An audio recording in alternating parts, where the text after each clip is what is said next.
Welcome back to Clean News Rajasthan. चलिए देखते हैं राजस्थान की 15 फटाफट बड़ी खबरों को। राजस्थान में 7 सीटों पर होने वाले उपचुनाव को लेकर भाजपा की तैयारियां अंतिम चरण में। राजस्थान में 7 सीटों पर होने वाले उपचुनाव को लेकर भाजपा की तैयारियां अंतिम चरण में है। इसी कड़ी में प्रत्याशियों के चयन को लेकर आज रविवार को बीजेपी कोर कमेटी की बैठक होगी।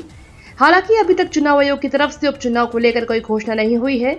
आपको बता दें, राजस्थान में 7 सीटों पर विधानसभा चुनाव होगा। बताया जा रहा है कि राजस्थान की 7 विधानसभा सीटों पर उपचुनाव की तारीखों का ऐलान चुनाव आयोग जल्द करने जा रहा है। चर्चा है कि महाराष्ट्र और झारखंड के साथ राजस्थान में भी विधानसभा उपचुनाव हो सकते हैं।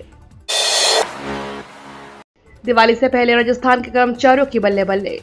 दिवाली से पहले राजस्थान की भजनलाल सरकार ने सरकारी कर्मचारियों को बड़ी सौगात दी है। सरकार ने कर्मचारियों को बोनस देने का ऐलान किया है। इससे राज्य सरकार के लगभग 6 लाख कर्मचारी लाभान्वित होंगे। सरकार के इस फैसले को दिवाली से पहले कर्मचारियों के लिए बड़ा तोहफा माना जा रहा है। दरअसल भजनलाल सरकार के इस ऐलान से लगभग 500 करोड़ रुपए अतिरिक्त वित्तीय व्यवहार होगा। तदर्थ बोनस पंचायत समिति और जिला परिषद कर्मचारियों को देना होगा। सरकार का दशहरा पर बड़ा तोहफा, 60,000 पदों पर होगी भर्ती। राजस्थान सरकार ने दशहरा पर राजस्थान के बेरोजगारों के लिए बड़ा तोहफा दिया है। तोहफे के तहत घोषणा हुई है कि आगामी जनवरी 2025 के मार्च 2026 तक राजस्थान में 60,000 से अधिक सरकारी नौकरी दी जाएगी। परीक्षा का कैलेंडर 15 अक्टूबर तक घोषित कर दिया जाएगा। राजस्थान कर्मचारी चयन बोर्ड की ओर से जारी सूचना के अनुसार दशहरे के दिन सरकारी नौकरी की तैयारी करने वाले बेरोजगारों के लिए बड़ा तोहफा है। राजस्थान की प्रतियोगी परीक्षाओं के इतिहास में शायद पहली बार ऐसा होने जा रहा है जिसमें परीक्षा तिथि व परिणाम तिथि परीक्षा के आवेदन करने के साथ साथ बता दी जाएगी। यदि ऐसा होता है तो राजस्थान की प्रतियोगी परीक्षा में एक क्रांतिकारी व पारदर्शिता वाला कदम होगा। राजस्थान उपचुनाव के पहले कांग्रेस की टेंशन बढ़ी। राजस्थान में आगामी उपचुनाव के नजदीक आते ही दोनों प्रमुख राजनीतिक दलों में टिकट की दावेदारी बढ़ती जा रही है। झुंझुनू में आयोजित मुस्लिम महापंचायत में मुस्लिम समाज के टिकट की मांग जोर शोर से उठाई गई। मदरसा बोर्ड के चेयरमैन एमडी चौपदार ने कांग्रेस से अपील करते हुए कहा कि पार्टी मुस्लिम समाज को किसी भी व्यक्ति को टिकट दे, वे पूरी तरह से पार्टी के साथ खड़े हैं और उम्मीदवार को जिताकर विधानसभा भेजेंगे। चौपदार ने कहा कि आजादी के बाद से अब तक झुंझुनू जिले में कभी भी कांग्रेस ने किसी मुसलमान को विधानसभा का टिकट नहीं दिया, फिर भी मुस्लिम समाज कांग्रेस का वफादार रहा है। उन्होंने जोर देकर कहा कि अगर कोई उनके साथ व्यक्तिगत समस्या है तो उन्हें टिकट न दे, लेकिन मुस्लिम समाज के किसी अन्य व्यक्ति को टिकट जरूर दिया जाए। राजस्थान के नए जिलों पर सियासत, सांसद बोले नहीं छुड़ने देंगे जिला। सांसद हरीश चंद्र मीना ने कहा कि गंगापुर सिटी व्यापार व शिक्षा का बड़ा केंद्र है। यहां से सभी तरफ कनेक्टिविटी है। जिले के दर्जे को किसी तरह के हालात में नहीं छुड़ने देंगे। मीना शुक्रवार को कलेक्ट्रेट के समक्ष जिला को यथावत रखने की मांग को लेकर यह चल रहे धरने को संबोधित कर रहे थे।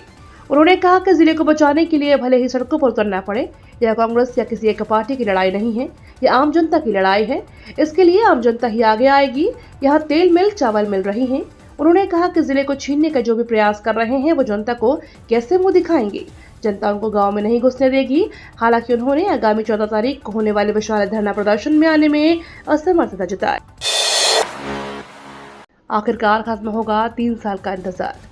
आखिरकार जालौर लेटा मार्ग रेलवे ओवरब्रिज का स्ट्रक्चर तैयार हो गया है। रेलवे पटरियों पर ऊपरी पोर्शन पर फाउंडेशन का काम पूरा होने के साथ ही अब ब्रिज के ऊपरी हिस्से पर डामरीकरण का काम शुरू किया जा चुका है। काम तेजी से चल रहा है और दीपावली से पहले 4 लेन ब्रिज के एक हिस्से में डामरीकरण का कार्य पूरा कर लिया जाएगा। एक छोर पर काम पूरा होने के साथ जल्द से जल्द इसे ट्रैफिक के लिए खोल दिया जाएगा ताकि वाहन चालकों को लंबे फेरे से राहत मिल सके। वर्तमान में यह मार्ग बंद होने से वाहन चालकों को 4 से 10 किलोमीटर का अतिरिक्त चक्कर लगाना पड़ रहा है। एसआई भर्ती को रद्द करने की फिर से उठी मांग। राजस्थान में गहलोत सरकार के समय हुई सब इंस्पेक्टर भर्ती परीक्षा 2021 के पेपर लीक का मामला पिछले कई दिनों से सुर्खियों में है। इस भर्ती परीक्षा को लेकर रोज नए खुलासे हो रहे हैं। एसओजी पिछले दिनों में 10 से ज्यादा ट्रेनी एसआई को पकड़ चुकी है। इस मामले में अब तक 50 ट्रेनी एसआई गिरफ्तार हो चुके हैं और एसओजी पेपर लीक गैंग से जुड़े 30 से ज्यादा लोगों को गिरफ्तार कर चुकी है। उधर इस्तीफा दे चुके मंत्री किरोड़ीलाल मीणा से चयनित अभ्यर्थियों ने मुलाकात की है। अब मीणा के सामने मुश्किल खड़ी हो गई है कि किसे सुनी जाए और किसकी न सुनी जाए, क्योंकि चयनित अभ्यर्थियों ने मुलाकात कर इस भर्ती परीक्षा को रद्द नहीं करने की मांग की है। वहीं पहले किरोड़ीलाल मीणा खुद कैबिनेट बैठक में इस परीक्षा को रद्द करने का मामला उठा चुके। राजस्थान में मौसम ने ली गिरवट। इन 12 जिलों में होगी झमाझम बारिश। राजस्थान के मानसून में विदाई देने के बाद भी कई जिलों में अभी तक बारिश जारी है। मौसम विभाग ने पश्चिमी विक्षोभ के चलते प्रदेश के कई हिस्सों में बारिश की संभावना जताई है। मौसम विभाग ने बारिश और तूफान को लेकर अलर्ट जारी किया है। इस बदलाव के कारण कई जगहों पर रात के समय तापमान में गिरावट देखने को मिली है। सुबह और रात के समय हल्की हल्की ठंड का एहसास होने लगा है। मौसम विभाग के मुताबिक प्रदेश के 12 जिलों में तेज बारिश होने की संभावना जताई जा रही है। इसी के चलते मौसम विभाग ने उन जिलों में येलो अलर्ट जारी किया है। संभावित बारिश वाले इलाकों में टोंक, बारा, कोटा, उदयपुर, डूंगरपुर, बूंदी, झालावाड़, भीलवाड़ा, बांसवाड़ा, प्रतापगढ़, चित्तौड़गढ़, राजसमंद शामिल है। यहाँ बारिश के साथ ओलावृष्टि की आशंका जताई जा रही है। सबसे ज्यादा संपत्ति पाने वाले व्यक्ति बने गौतम अडानी।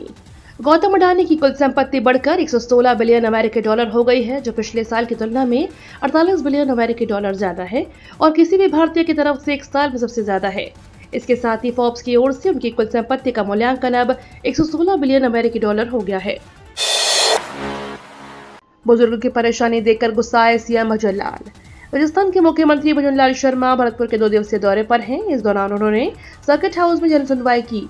आपको बता दें, भजन लाल शर्मा का दूसरा दिन अधिकारियों को लेकर चर्चा में रहा, क्योंकि जनसुनवाई के समय बिजली विभाग की समस्या लेकर पहुंचे परिवादी की शिकायत पर सीएम ने बिजली विभाग के अधिकारियों को फटकार लगाई।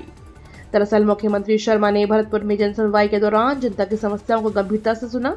जब एक बुजुर्ग की पीड़ा सुनकर तुरंत संबंधित अधिकारी को आदेश देकर समस्या का समाधान सुनिश्चित किया।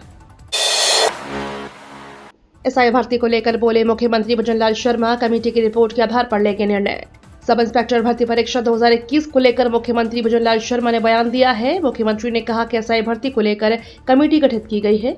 अभी कमेटी की रिपोर्ट का इंतजार है। कमेटी की रिपोर्ट के आधार पर ही आगे कोई निर्णय लिया जा सकेगा।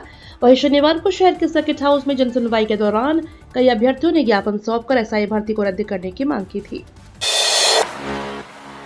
ड्रग्स तस्करी पर लगाम लगाने की बड़ी तैयारी। केंद्र सरकार ने पूरे देश में नशे के खिलाफ एक्शन लेते हुए बड़ा फैसला लिया है। इस फैसले के तहत पूरे देश में एनसीबी के 10 नए फील्ड ऑफिस खोले जाएंगे। राजस्थान के श्रीगंगानगर में भी एनसीबी का नया फील्ड ऑफिस खुलने जा रहा है। केंद्र सरकार के इस कदम से ड्रग्स के खिलाफ और तेज गति से कार्रवाई हो सकेगी। जानकारी के मुताबिक नई यूनिट से एनसीबी ड्रग्स के खिलाफ और अधिक प्रभावी तरीके से कार्रवाई कर सकेगी। अधिकारियों पर बरसे सीएम, बोले जनता के लिए थोड़ी संवेदना रखो। मुख्यमंत्री भजन लाल शर्मा 2 दिवसीय भरतपुर दौरे पर है। इस दौरान उन्होंने सर्किट हाउस में जनसुनवाई की। जनसुनवाई के समय बिजली विभाग की समस्या लेकर पहुंचे परिवादी की शिकायत पर सीएम ने बिजली विभाग के अधिकारियों को फटकार लगाई है। सीएम ने अधिकारी से कहा कि इन्हीं की वजह से आपको रोटी मिल रही है। यह बुजुर्ग व्यक्ति किराया खर्च करके धक्के खाकर जनसुनवाई में पहुंचा है। अगर आगे से कोई शिकायत आएगी तो इसके जिम्मेदार बिजली विभाग के अधिकारी होंगे। ये जनता है, जनता के बारे में थोड़ी सी संवेदना रखो। ग्रामीण अंचल से आने वाले व्यक्तियों की समस्या का समाधान उपखंड स्तर पर होना चाहिए। आगे से इस तरह की समस्या मेरे पास न आए। फर्जीवाड़ा रोकने के लिए बनेगी स्टूडेंट्स की यूनिक आईडी। प्रदेश के सभी सरकारी और निजी स्कूलों में पढ़ने वाले सभी विद्यार्थियों को किसी भी प्रबंधन या बोर्ड से संबंधित है उनका शैक्षणिक विवरण व उपलब्धि को एक साथ रखने को लेकर one nation one student ID के तहत अपार का कार्य शुरू किया गया है। इसमें सभी विद्यार्थियों की 12 अंकों की एक unique ID UDISE plus portal के माध्यम से जनरेट होगी, जो विद्यार्थी के आजीवन यूनिक शैक्षणिक पहचान के रूप में उपयोग में ली जाएगी। इसके लिए विभाग ने ब्लॉक से लेकर राज्य स्तर तक नोडल अधिकारी भी नियुक्त किए हैं। इस प्रकार विद्यार्थी का एक यूनिक नंबर जारी होने से डिग्री और डिप्लोमा के मामलों में फर्जीवाड़े पर लगाम लग सकेगी। बांग्लादेश को चटाई धूल, सीरीज 3-0 से क्लीन स्वीप। T20 सीरीज के आखिरी मैच में इंडिया ने बांग्लादेश को 133 रन से हरा दिया है। इसके साथ ही बांग्लादेश के खिलाफ 3 मैचों की T20 सीरीज भारत ने अपने नाम कर ली है। तीसरे मैच में भारत ने बांग्लादेश को 298 रन का टारगेट दिया था। इसके जवाब में बांग्लादेश की टीम 20 ओवर में 7 विकेट गंवाकर 164 रन ही बना पाई। भारत ने इस सीरीज के पहले और दूसरे मैच में भी शानदार जीत हासिल की थी। ये तो थी राजस्थान की बड़ी खबरें। रोजाना सबसे पहले अपडेट पाने के लिए क्लीन न्यूज राजस्थान को अभी सब्सक्राइब करें।